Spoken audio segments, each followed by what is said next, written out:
오늘은 8월 26일 수요일입니다. 이제 다 함께 기도하심으로 수요 기도회를 시작하겠습니다.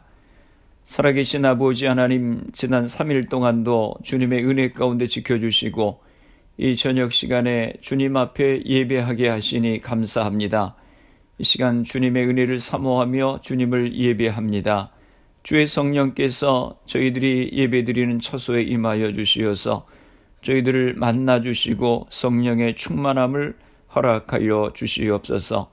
코로나 상황으로 인하여 마음들이 불안하고 사람들을 만날 수 없어 외롭고 힘든 시간을 보내고 있습니다. 이 시간 말씀 가운데서 주님의 뜻을 찾고 말씀 가운데 새 힘을 얻는 귀한 시간이 되게 하여 주옵소서. 특별히 주기도문의 말씀을 같이 나눕니다. 말씀을 통하여 우리의 기도의 생활을 돌아보게 하시고 날마다 기도 가운데 주님을 만나는 저희가 되게 하여 주옵소서. 예수님의 이름으로 기도드리옵나이다. 아멘. 오늘 우리에게 주시는 하나님의 말씀은 마태복음 6장 11절 말씀입니다. 제가 봉독해 드리겠습니다. 오늘 우리에게 일용할 양식을 주시옵고. 아멘. 할렐루야. 모두들 평안하셨지요? 매주 수요일마다 마태복음의 말씀을 가지고 같이 은혜를 나누고 있습니다. 마태복음 6장 1절에서 18절에는 세 가지 주제가 나옵니다. 자선과 기도와 금식입니다. 이 세 가지는 예수님 당시 유대인들의 종교적인 삶에 있어서 핵심적인 위치를 차지했던 실천 사항들이었습니다. 하지만 예수님은 제자들이 이러한 종교적 의의를 행하는 데 있어서 경계해야 할 위선의 위험을 지적하십니다. 마태복음 5장에서는 6가지 교훈에서 제자들이 바리새인들의 의의를 뛰어넘는 의의를 보여야 한다고 말씀하셨습니다. 그런데 6장에서도 자선, 기도, 금식에 대해서 말씀하시면서 여기에서도 바리새인의 위선적인 의의를 뛰어넘어야 한다고 말씀하십니다. 마태복음 6장 2절에서 4절에는 자선과 구제에 대해서 말씀하셨습니다. 구제할 때에 오른손이 한 것을 왼손이 모르게 은밀하게 하라고 말씀하셨습니다. 은밀한 중에 보시는 하나님이 갚으시리라고 하셨습니다. 그리고 마태복음 6장 5절에서 8절에서는 두 번째 주제인 기도에 대해서 말씀하시면서 기도 생활도 바리새인의 위선적인 생활을 뛰어넘어야 한다고 하는 것입니다. 바리새인들은 기도할 때에 사람들이 많이 모이는 시장 어귀에서 기도하고 중언부언하는 기도를 했습니다. 그렇게 위선적인 기도 생활을 해서는 안 된다고 하는 것입니다. 그러면서 우리가 어떻게 기도해야 되는지 올바른 기도를 가르쳐 주십니다. 그것이 우리가 잘 아는 주기도문입니다. 주기도문을 크게 두 묶음으로 나누어 본다면 하나는 하나님에 관한 기도이고 다른 하나는 인간에 관한 기도입니다. 하늘에 계신 우리 아버지여, 이름이 거룩히 여김을 받으시오며 나라의 임하옵시며 뜻이 하늘에서 이룬 것 같이 땅에서도 이루어지이다 하는 것은 하나님에 대한 기도입니다. 그리고 두 번째 묶음은 인간에 관한 기도입니다. 오늘날 우리에게 일용할 양식을 주시옵고 우리가 우리에게 죄 지은 자를 사하여 준 것 같이 우리 죄를 사하여 주옵시고 우리를 시험에 들게 하지 마옵시고 다만 악에서 구하옵소서. 대개 나라와 권세와 영광이 아버지께 영원히 있사옵나이다. 아멘. 이 부분은 인간에 관한 기도입니다. 오늘 우리가 봉독한 오늘날 우리에게 일용할 양식을 주옵소서, 이 기도는 두 번째 묶음 인간에 관한 기도의 첫 번째 내용입니다. 오늘은 이 말씀을 생각하면서 함께 은혜를 나누고자 합니다. 사실 미국에 사는 가정의 대부분은 일용할 양식이 없어서 걱정하는 가정은 거의 없을 것입니다. 크로고나 코스코에 가서 물건을 사고 계산할 때 보면 사람들이 얼마나 물건을 많이 사는지 큰 카트에 음식이 가득 채워져 있는 것을 보게 됩니다. 저걸 언제 먹을 수 있을래나 하는 생각을 가질 정도로 많은 음식을 사가는 것을 볼 수 있습니다.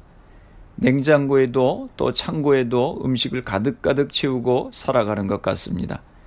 오히려 일용할 양식을 걱정하기보다는 어떻게 다이어트를 할 수 있는가가 더 실제적인 문제일 것입니다. 우리 가운데 어떤 이들은 너무 과식을 해서 더 이상 일용할 양식을 위해 기도할 필요가 없다고 생각하는 분들도 계실 것입니다. 그런데 예수님은 우리에게 일용할 양식을 주옵소서라고 기도하라고 가르쳐 주셨습니다. 왜 우리가 일용할 양식을 위해서 기도해야 합니까? 이것은 단순히 빵만의 문제가 아닙니다. 이 말씀이 의미하는 것은 첫째는 우리의 필요에 대한 대답을 얻기 위해서는 하나님께 구하라고 하는 말씀입니다. 이 말씀이 의미하는 것은 하나님께서 우리의 필요한 모든 것의 공급자가 되어주신다고 하는 약속입니다. 마치 여러분의 자녀들이 무언가가 필요할 때 여러분에게 찾아와서 요청하는 것처럼 그렇게 하나님 아버지께 여러분의 요구를 청하라고 하는 말씀입니다. 마태복음 7장 9절에서 11절에 보면 예수님께서 이렇게 말씀하십니다. 너희 중에 누가 아들이 떡을 달라 하면 돌을 주며 생선을 달라 하면 뱀을 줄 사람이 있겠느냐? 너희가 악한 자라도 좋은 것으로 자식에게 줄 줄 알거든. 하물며 하늘에 계신 너희 아버지께서 구하는 자에게 좋은 것으로 주시지 않겠느냐? 아마 부모님 되신 분들은 이 말씀을 금방 이해하실 것입니다. 부모들은 자녀들의 요구사항에 아주 민감합니다. 자녀들이 무엇을 요청하면 가능한 한 그 요구를 들어주려고 노력을 합니다. 저희 아이들이 어렸을 때 제가 목회자 컨퍼런스에 참석했다가 집으로 돌아올 때 집으로 전화해서 아이들과 전화로 통화하는데 저희 딸 한나가 이렇게 얘기합니다. 아빠 집에 오실 때 선물 사다 주세요 라고 말합니다. 그래서 무슨 선물을 사다 주나 생각하다가 쇼핑센터에 가서 조그만 것 한 가지씩 사다가 주기도 했습니다. 부모들은 자녀들이 무엇을 요청하면 가능하면 그 요청을 들어주고 싶어 합니다. 이것이 부모의 마음입니다. 마찬가지로 하나님 아버지의 마음도 이와 같다고 하는 것입니다. 일용할 양식을 주옵소서라고 기도하라고 하는 것은 바로 여러분의 요구사항을 하나님 아버지께 요청하라고 하는 말씀입니다. 마태복음 7장 11절 마지막 부분의 말씀을 여러분 주목해서 들어보십시오. 하늘에 계신 너희 아버지께서 구하는 자에게 좋은 것으로 주시지 않겠느냐. 이 말씀은 하나님 앞에 우리들의 요구사항을 가지고 구하는 자마다 하나님께서 그에게 좋은 것으로 주신다고 하는 말씀입니다. 우리가 하나님 앞에 기도하고 우리의 요구사항을 구할 때 많은 이들이 만나는 장벽들이 있습니다. 그 장벽 가운데 하나는 하나님께서 정말로 나를 사랑하신다고 하는 것에 대한 확신이 없는 것입니다. 하나님께서 독생자 예수 그리스도를 우리를 위해서 보내주시고 주님을 영접하는 자마다 자녀로 삼아주시며 사망에서 생명으로 우리를 옮겨주셨는데 우리는 여전히 과거에 사로잡혀서 하나님이 나를 얼마나 사랑하시는지 알지 못하고 살아가고 있는 것입니다. 이것이 우리가 하나님 앞에 기도할 때 만나는 장벽입니다. 그러나 여러분, 하나님은 여러분을 사랑하시고 여러분의 필요를 돌보시며 우리의 기도를 들으시는 하나님이심을 분명히 믿으시기 바랍니다. 우리가 하나님 앞에 기도할 때 만나는 또 다른 장벽은 하나님은 멀리 계시고 우리의 인생의 커다란 문제만을 돌보시지 우리의 자질구레한 작은 일들에 관해서는 관심 없어 하신다고 생각하는 것입니다. 그래서 우리는 우리가 생각하기에 작은 일에 대해서는 하나님 앞에 기도하지 않고 우리 스스로 해결해 보려고 합니다. 그리고 그 문제가 우리의 힘으로 되지 않을 때 정말 이제는 어쩔 수 없다고 생각할 때에야 비로소 하나님 앞에 간구합니다. 그러나 여러분 분명히 기억하십시오. 로마서 8장 32절에 자기 아들을 아끼지 아니하시고 우리 모든 사람을 위하여 내어주시니가 어찌 그 아들과 함께 모든 것을 우리에게 은사로 주지 아니하시겠느뇨. 우리의 아버지 되시는 하나님 앞에 여러분의 작은 문제라도 하나님 앞에 가지고 나가셔서 하나님의 도움을 구하시기 바랍니다. 그럴 때 하나님께서 여러분의 기도를 들어주실 줄로 믿습니다.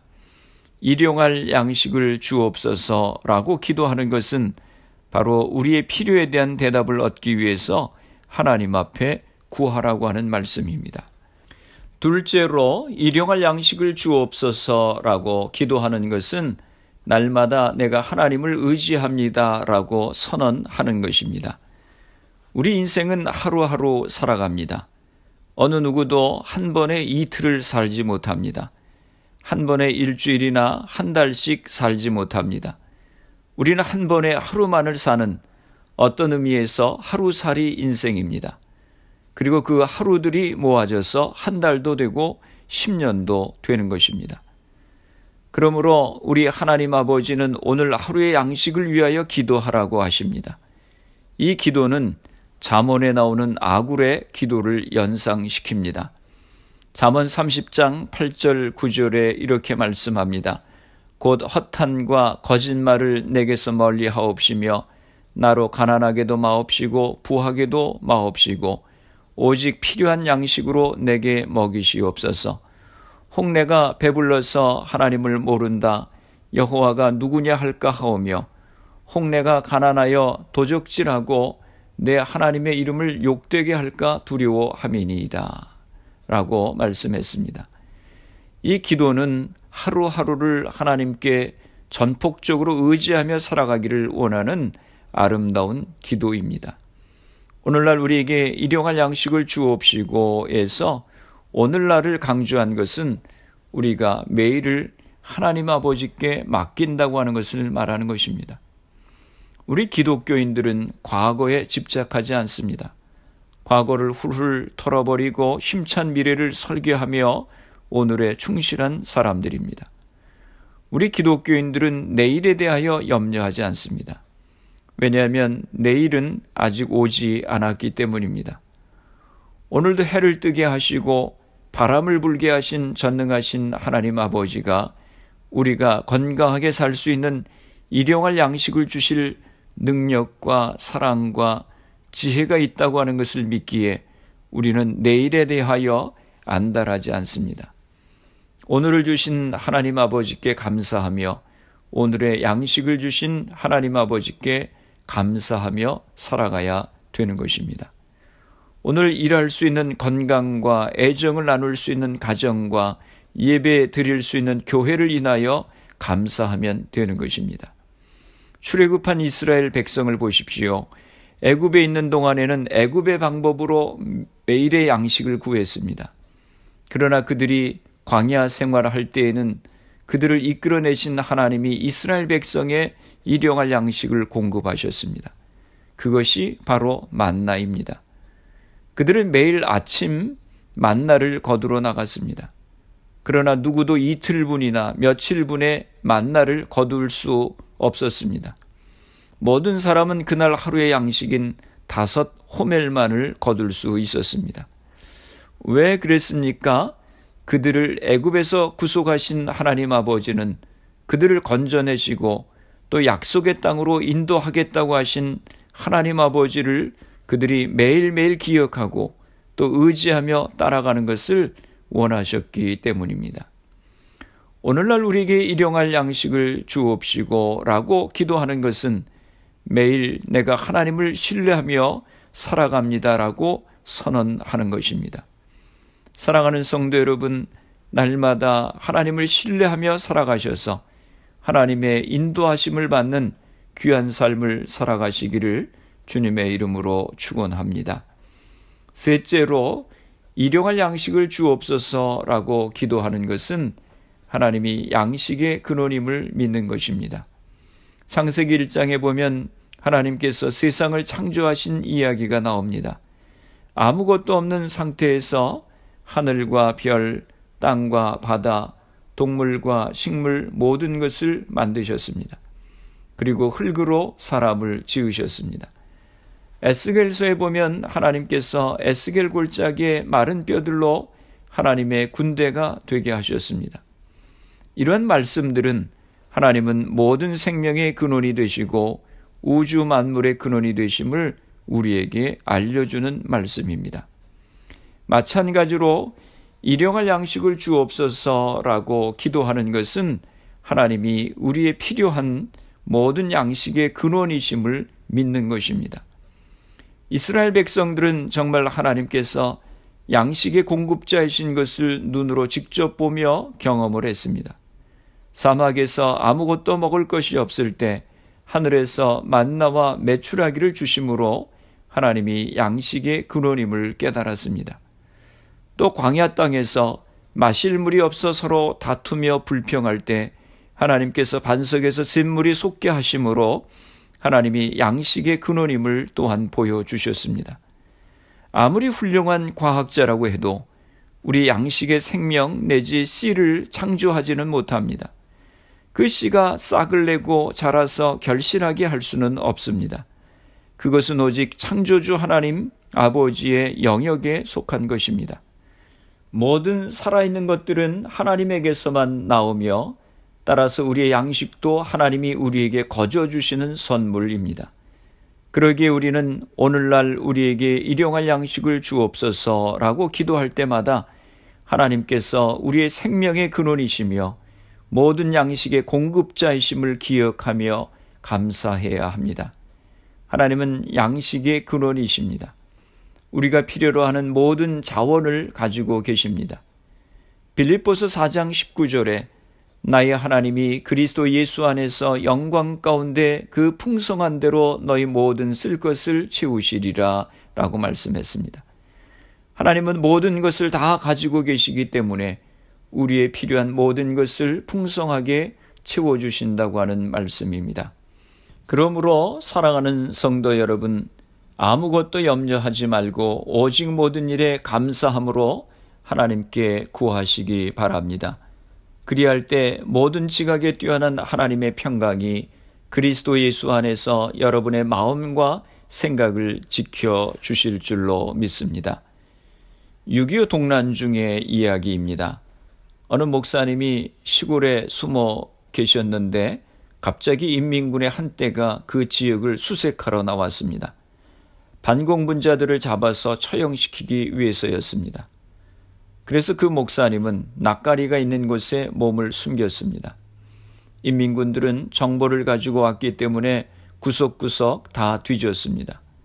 아무리 수색해도 아무것도 없는데 돌아가야 할 인민군들이 돌아가지 않는 것이었습니다. 며칠이 지나도 그들은 가지 않는 것이었습니다. 낯가리 속에 있던 그 목사님은 너무 배가 고파서 이렇게 기도했습니다. 오늘날 우리에게 일용할 양식을 주옵소서. 이것은 하나님의 약속입니다. 그 목사님은 일생 동안 주기도문을 외우고 찬송을 했지만 처음으로 그 기도를 삶에 적용하셨습니다. 그리고 나서 이상한 일이 생겼답니다. 닭 한 마리가 낯가리 쪽으로 오더니 달걀을 하나 낳고 가는 것이었습니다.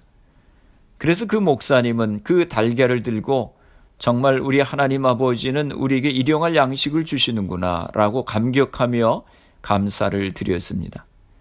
그 다음 날에도 똑같이 기도했고 같은 역사가 계속해서 일어났습니다. 그래서 인민군이 떠날 때까지 그 달걀에 의해서 생명을 유지할 수 있었다고 하는 것입니다. 하나님은 우리 생명의 근원이시요 또한 우리의 양식의 근원이 되십니다. 그러므로 하나님은 우리의 모든 필요를 채워주시는 좋으신 분이십니다. 지금은 우리 사회가 너무 부유해서 일용할 양식 때문에 걱정하는 사람은 거의 없습니다. 일용할 양식을 위해서 걱정하지 않기 때문에 많은 그리스도인들이 다른 것들을 심히 걱정하고 염려하고 있습니다. 너무 많은 것들을 가지고 있어서 하나님을 의지하지 않고 하나님 대신에 다른 것들을 붙잡으려고 하기 때문에 마음의 평안을 잃고 하나님도 잃어버린 삶을 살고 있는 것입니다. 오늘날 우리에게 일용할 양식을 주옵소서. 우리의 문제를 위해서 날마다 하나님 앞에 기도하며 날마다 하나님을 신뢰하며 하나님만이 우리의 생명과 양식의 근원이 되심을 믿고 살아가심으로 하나님의 영광을 드러내는 귀한 삶을 살아가시기를 주님의 이름으로 축원합니다. 기도하시겠습니다. 살아계신 아버지 하나님, 은혜와 사랑을 감사합니다. 너희는 기도할 때에 하나님의 나라를 위해서 먼저 기도하라고 하신 말씀을 기억합니다. 우리에게 개인적인 기도의 제목들이 많이 있지만 먼저 하나님의 뜻이 나의 삶 가운데 이루어지기를 위해서 기도하는 저희가 되게 하여 주옵소서. 주님을 나의 삶의 왕으로 모셔드리게 하시고 나 자신을 부인하고 주님의 뜻에 순종할 수 있는 저희가 되게 하여 주옵소서. 또 우리의 삶을 전적으로 주님 앞에 맡길 수 있는 저희가 되게 하여 주옵소서. 또 기도할 때에 일용할 양식을 주옵소서라고 기도하라고 하신 주님의 말씀을 기억합니다. 우리의 문제를 위해서 날마다 하나님 앞에 기도하며 날마다 하나님을 신뢰하며 하나님만이 우리의 생명과 양식의 근원이 되심을 믿고 살아감으로 하나님의 영광을 드러내는 저희들이 되게 하여 주옵소서. 우리의 가정들을 위해서 기도합니다. 우리 부모님들이 가정의 제사장의 역할을 감당하게 하여 주옵소서. 가정마다 가정예배가 세워질 수 있도록 은혜를 허락하여 주옵소서. 우리의 자녀들을 축복하여 주시기를 원합니다. 믿음의 자녀들이 되게 하시고 저들의 앞길을 인도하여 주시옵소서. 우리에게 주신 사업과 직장들을 지켜주시고 코로나 상황 가운데서 흔들리지 않도록 붙들어 주옵소서. 교회를 위해서 기도합니다. 코로나 상황으로 모이기가 어려운데 믿음이 해이해지거나 흔들리지 않게 하시고 개인적인 기도 생활과 말씀 생활에 충실할 수 있도록 은혜를 허락하여 주옵소서. 초대교회와 같이 말씀과 기도와 교제, 예배가 살아있는 귀한 교회가 되게 하여 주시옵소서. 질병으로 어려움 가운데 있는 성도님들을 기억하며 기도합니다. 주님께서 이 시간 저들을 안수하여 주시고 치료하여 주시옵소서. 안전병이를 일으키시고 소경된 자를 고치셨던 주님께서 이 시간 저들을 고쳐 주시옵소서. 미국과 대한민국 조국을 위해서 기도합니다. 코로나 상황이 빨리 종식될 수 있도록 은혜를 허락하여 주옵소서. 대통령과 나라의 지도자들이 바른 리더십을 발휘할 수 있도록 은혜를 허락하여 주옵소서. 예수님의 이름으로 기도드리옵나이다. 아멘. 주기도문 하시겠습니다. 하늘에 계신 우리 아버지여, 이름이 거룩히 여김을 받으시오며 나라가 임하시오며 뜻이 하늘에서 이루어진 것 같이 땅에서도 이루어지이다. 오늘 우리에게 일용할 양식을 주시옵고 우리가 우리에게 죄 지은 자를 사하여 준 것 같이 우리 죄를 사하여 주시옵고 우리를 시험에 들게 하지 마시옵고 다만 악에서 구하시옵소서. 나라와 권세와 영광이 아버지께 영원히 있사옵나이다. 아멘. 수요 기도회를 마쳤습니다. 오늘도 주 안에서 평안한 밤 되시길 바랍니다. 내일 새벽 기도회에 뵙겠습니다. 예배 후 가정과 교회와 나라를 위해서 기도해 주시기 바랍니다. 기도하실 때 우리의 필요를 채우시는 하나님을 신뢰하며 살아갈 수 있도록 기도하시고, 가정 예배가 세워지고 부모님들이 가정의 제사장의 역할을 감당하도록 자녀들과 사업과 직장을 위해서 기도하시고, 또 우리 교회가 초대교회와 같이 말씀과 기도와 예배와 교제가 충만한 교회가 될 수 있도록 기도하시길 바랍니다. 질병으로 고통 가운데 있는 성도님들의 회복을 위해 기도해 주시고, 미국과 대한민국 조국을 위해서 코로나 상황이 하루속히 종식될 수 있도록 또 수고하는 의료진들, 봉사자들, 의정자들을 위해서 기도해 주시고, 코로나 백신 개발을 위해서 또 희생된 가족들과 환자들 위해서 기도해 주시기 바랍니다.